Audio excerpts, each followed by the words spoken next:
Agar inson o'zini sevsa, ko'chadan mehr izlamaydi.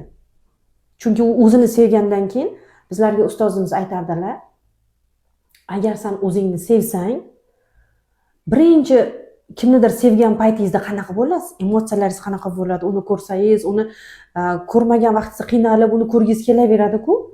Agar inson o'zini sevsa, ana shu holatdan 10 barobar baxtli bo'lar ekan. Lekin afsuski o'zini sevishga ko'p kishi o'ylaydi, zo'r kiyinyapman, yeyapman, ko'chada yuribman, qizlar bilan yuribman, yoki o'g'illar bilan yuribman, men o'zimni sevganim uchun mana shu holatda yuribman deb o'ylashadi-da. Afsuski bu o'zini sevishga kirmaydi.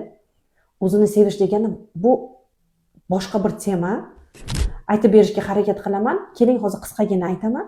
O'zini sevish degani bu atrofingizdagi insonlarni sizga bo'lgan munosabati yoki qanaqadir kiyim-kechaklar, qanaqadir mazali ovqatlar sizni bu darajada sevintirib qo'ymaydi. O'zini sevgan inson kimdandir xafa bo'lmaydi yoki kimnidir xafa qilmaydi. Chunki biladiki, u inson qalb Allohniki. Har bir narsa, xafa bo'ldingizmi, xafa qildingizmi yoki nimadandir xursand bo'ldingizmi, bularning hammasi qalbga borib taqaladi. Shuning uchun ham o'zini sevish deb islomda ham, psixologiyada ham doim aytadi.